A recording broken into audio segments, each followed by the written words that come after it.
Hello, I'm Dustin with Kruger Instruments and Kruger's Training Academy. Today we're going to go through the USC 10th edition test procedures for the PVB. We have a Fevco 1-inch, and then we have a Kruger Instruments TK2. This is a 2-valve kit. If you have a 5-valve kit, you're going to have some extra valves at the bottom. We just have high and low bleed. They call it. You could also just call it the high and the low. We also have a line pressure gauge. 0.2 psi accurate. If you want to check out, if you haven't decided on a test kit, or if you have a Backflow school and you want to resell test kits, definitely check us out. We have information in the description. You can also check out our website, krugerinstruments.com. Again, we're going to do the USC 10th edition. If you're in certain areas, you want to make sure you're using the right test procedures. You need ASSE or something different. Check out the rest of the channel. We have different testing procedures. Today we're going to do the USC 10th edition. The first step, we're doing the USC procedures. You would think like, oh, I'm going to start flushing test cocks. You actually, the first step is notify, identify, inspect, observe. Make sure you know what those words mean as well. If you're taking a third-party exam or a county exam or a state exam, they might kind of be like, well, what are you observing? Who are you notifying? Things like that. There is like actually a pretty long paragraph in the book about like what you're doing exactly with those 4 words. Some of them just want you to say the 4 words. First step, remove the canopy.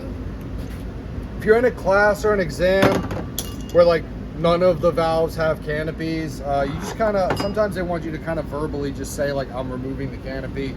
Or they might not be worried about it at all. Generally they will. It is a step. You definitely want to do it.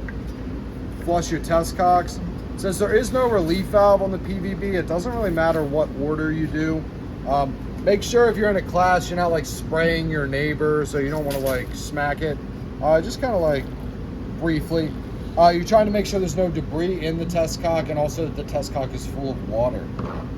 Next, you're supposed to install appropriate fittings. You might want to go like, oh, I'm installing my fittings. You might not. Some proctors aren't too worried about it. Some of them are. The Watts kit, or the Watts valves, this is a Fevco, which is owned by Watts. They're kind of the same company. At this point they are. I think if you go back like 10 years, they weren't. Most of them will come with it already adapted. Some of them don't. I noticed the Zern Wilkins ones, they usually come out raw end. So if you aren't to 1/4 inch flare, you might have to like adapt to it. Say it's a 1/2 inch. For PVBs, they're pretty much always going to be a 1/4 inch. If it's a 1/4 inch, you put a 1/4 by flare adapter. You just want to make sure you can attach your test kit. Next, you're going to close your needle valves. Since we only have a 2-valve kit, you only close the 2. If you have a 3 or 5 valve, you have to close all of them. Everything should be closed when you start the test. Next, we're going to start the test. Install bleed off tee to number 1 test cock. Although you're not actually using it yet, they do want you to put it on ahead of time.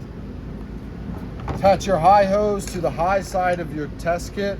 For us, it is the low, or the high side is the left side. You're using like a Barton kit or some other ones. Sometimes the high's on the right, or they have it like upside down, and then they like do it that way. For us, the high is always going to be on the left, and most new kits, the high is on the left. Install or put your high hose on test cock 2. The test cock should go from inlet to outlet. So you have test cock 1, test cock 2, inlet shut off or shut off number 1, outlet shut off or shut off number 2. It says 1 on it. That's the size. So don't get confused. It's not like, oh, this is shut off 1 because it says 1 on it. That's the size. It's a 1-inch preventer. So everything's closed. Open test cock 2. Open high bleed. Close high bleed. If you're in a class, you don't want to spray everybody. Make sure it's pointed somewhere that's good to do it. If you're in the field, it shouldn't matter because these are usually outdoors. You don't need to shoot it a lot. You just kind of like open it and close it. The idea is you're getting water through all of the hoses and out the end of the high side.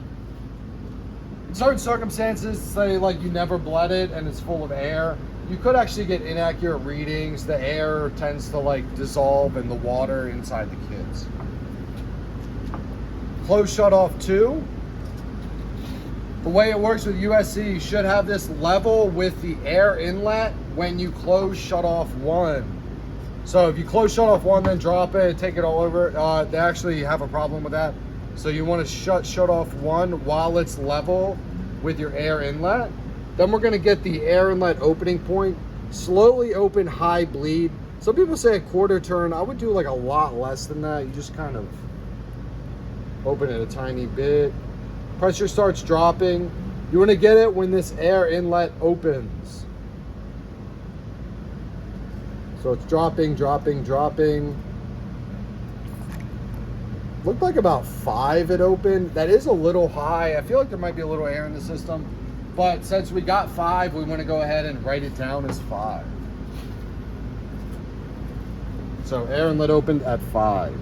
There is a static line pressure reading. You can't get that on test cock 2. You have to get it on test cock 1 because there's a check valve in between it. So we don't get that reading yet. So we just opened at 5. The next step, depending on what procedures you use, you might not do this step, but for USC, they want you to remove the high hose. And you just kind of inspect the air inlet to make sure it opened fully. This one sort of already opened fully, so we just kind of like look at it. It's possible there's some debris in there or something going on with like where it's getting caught on the sides. It's very rare that that would be the case, but you just remove the hose, record if it opened fully. Then you close test cock 2, open shut off 1, attach high side to the bleed off arrangement. High bleed should be closed at this time. Yeah, it says to close it earlier. Open test cock 2. Open and close high bleed. You bleed the water out again. This, we know shut off 2's closed, shut off 1's open. We can get our static line pressure.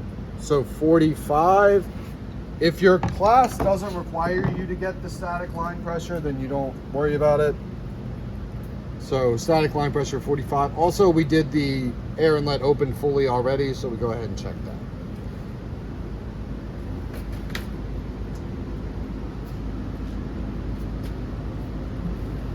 Make sure all of your hoses are drip tight. Doing this test is a 1 hose test.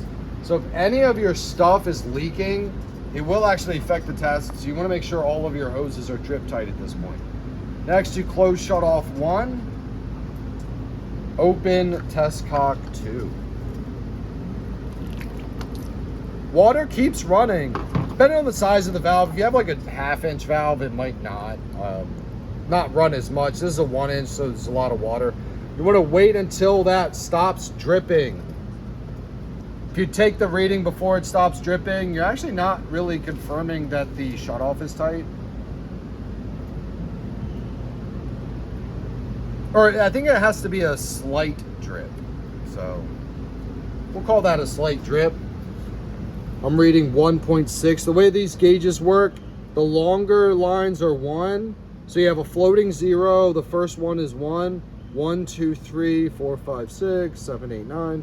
So we have 1, and then each of the tiny lines is 0.2.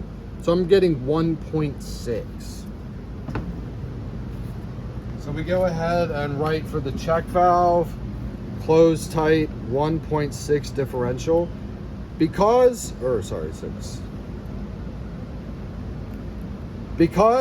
the water stopped running out of test cock 2, we can conclude that shut off 1 is tight. And because the line pressure gauge wasn't moving when we shut off 1, we can determine that shut off 2 was tight. Depending on your exam, if you're doing one with ABPA, I know they don't actually ask for these. You're supposed to write it in the notes. If you're doing some other classes, they might have that in the system. Because everything passed, the air inlet has to be at least 1, check valve has to be at least 1, shut off should be tight. We can say that the assembly passed the test. So now, really, we're actually done. We close all the test cocks, remove all equipment, replace canopy. It says to replace the canopy before you open the shutoffs. So you replace the canopy. If you have a canopy, if you don't, you just should, I guess, just say like, I'm replacing the canopy. Next, you open shutoff 1, then you open shutoff 2. You have to open 1 first. A good rule of thumb is if you're messing with 1, shutoff 2 should be closed. I think I left the test cock a little bit open. Anyway, that concludes the test. If you're practicing for an exam, we have a lot of other videos. Definitely check out the channel. It's the Backflow Bro channel. We have different things where we have simulated failures, stuff you're going to run into on exams. If you're using other test procedures as well, this is the USC 10th. You might have the USC 10th with auxiliary procedures. You might be using the ASSE or New England Water Works Association procedures. They're all largely the same, but depending on your jurisdiction, you might have to use very specific versions of the test procedures, depending on what your local water purveyor requires. If you made it this far, you definitely got a little bit of value from the video, so please like and subscribe.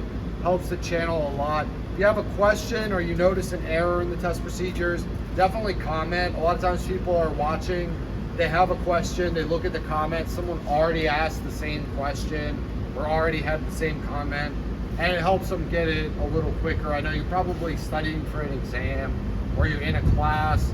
If you're just refreshing, thanks for checking us out. Definitely check out the Kruger Instruments. If you need a test kit or you're looking at possibly reselling the test kits if you have a school. But again, thank you for viewing, and good luck on your exams.